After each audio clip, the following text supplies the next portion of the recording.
আসসালামু আলাইকুম আমার প্রিয় বন্ধুরা, আপনাদের কাছে আজকে একটা বিষয় নিয়ে হাজির হলাম। এটার শিরোনাম দিয়েছি বড় মুখে ছোট কথা। আমরা ছোটোবেলা থেকে শুনে আসছি যে ছোট মুখে বড় কথা, একটা প্রবাদ। কিন্তু আমি দেখছি বড় মুখে ছোট কথা। এর আগে ছোট্ট একটা গল্প বলি। আমার শৈশব কৈশোরে দেখা, এখনও দেখা যায় গ্রামগঞ্জে।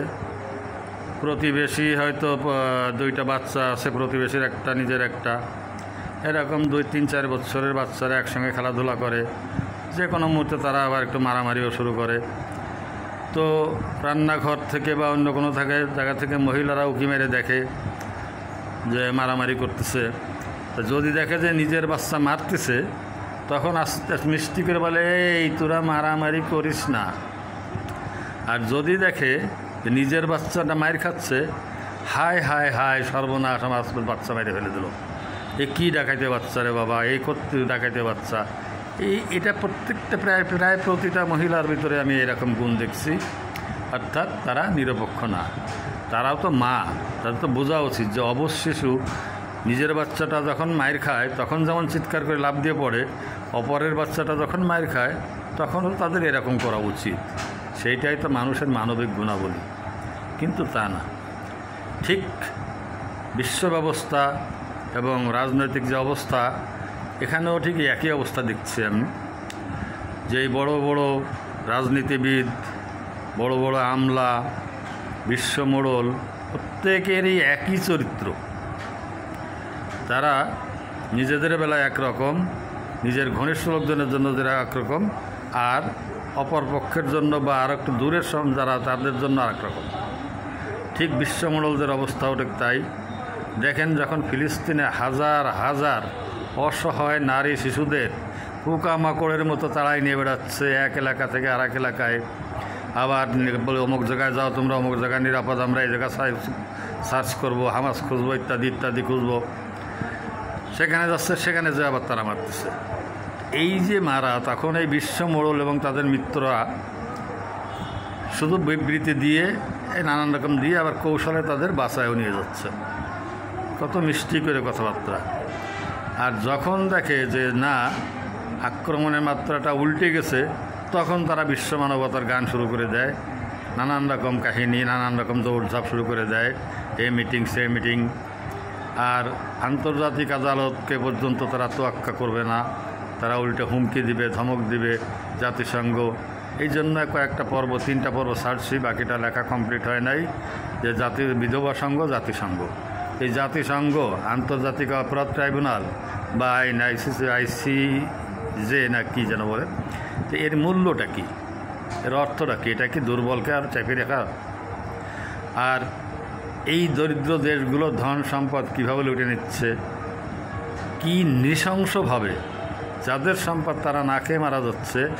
আফ্রিকা, এশিয়া, বিভিন্ন দেশের তেল, গ্যাস, কয়লা, স্বর্ণ, আফ্রিকার লোকজনগুলোর, সেই দেশের লোকদের ন্যূনতম খাবারের ব্যবস্থাটাও তাদের নেই। কী যে কঙ্কাল, নরকঙ্কাল, জীবিত কঙ্কালগুলো দেখলে কেমন লাগে। আর ফিলিস্তিনের নারী শিশুদের দেখলে কলিজারা আসলে হারিয়ে যায়। জাতি, ধর্ম, বর্ণ নির্বিশেষে মানুষ যারা, তাদের ভিতরে এই গুণটা থাকা উচিত। আমি অনেক জায়গায় দেখছি যে 2টা পশুতে লড়াই করতেছে, আর একটা এসে মাঝখান থেকে এসে তাদের থামাই দিচ্ছে, বা যেটা আক্রমণ করতেছে তাকে যে আঘাত করতেছে। পশুর ভিতরেও এরকম গুণ আছে। আর আমরা মানুষ, এ কোন ধরনের মানুষ, কোন জাতের মানুষ এরা? মুখে মিষ্টি মিষ্টি কথা, নীতির কথা, আদর্শের কথা, আবার আচরণ আত্মঘাতী আচরণ। তা আসলে এই যে আজকে যারা উন্নত বিশ্ব, তাদের দ্বারা কীভাবে নিষ্পেষিত হচ্ছে গরিব দেশগুলো, দুর্বল দেশগুলো। আর এই দুর্বল দেশগুলো বা গরিব দেশগুলোর নেতারা অত্যন্ত জঘন্য চরিত্রের। তারা ব্যক্তি স্বার্থের জন্য পুরা দেশ জাতিকে বিক্রি করে দিতে দ্বিধান্ত করে না। হ্যাঁ, আমি স্বীকার করলাম যে বড় বড় দেশের গোয়েন্দা সংস্থা তারা কুমন্ত্র দিয়ে এই করতেছে। আরে তারা কুমন্ত্র দেবেই, তুমি কেন তোমার দেশের জন্য বোঝো না? তোমার জ্ঞান হয় নাই, তুমি বড় হবা না, তুমি বড় হও নাই, তুমি কেন তাদের কথা শুনবা?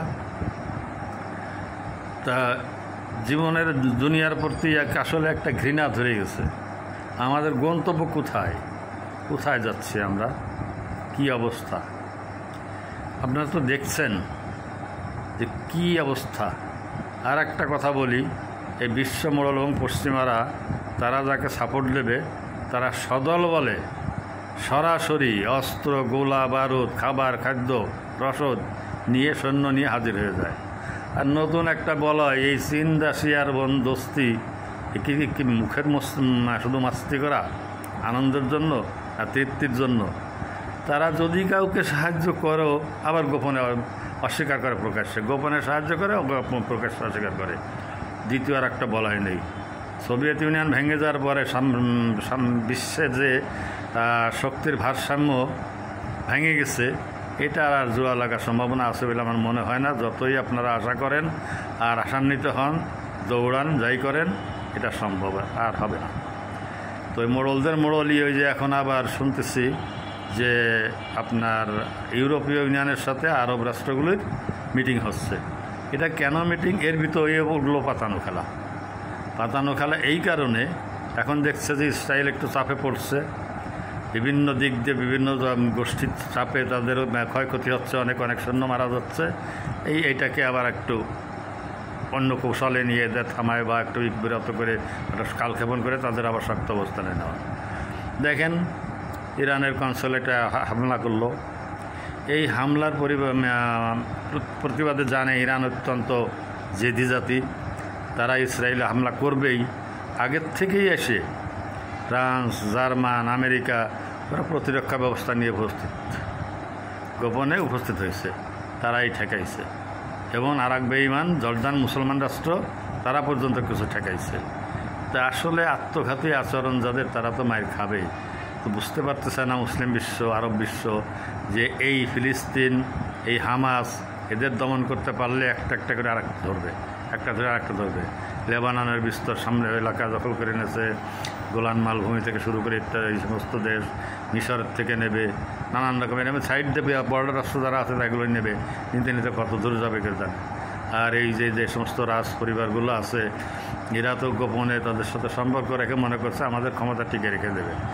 এই ইরান এবং এদের পতন হলে ওদের তো ফুটবলের মতো লাফে নামায় দেবে, ইচ্ছা মতো নাচাবে, ইচ্ছা মতো উঠাবে।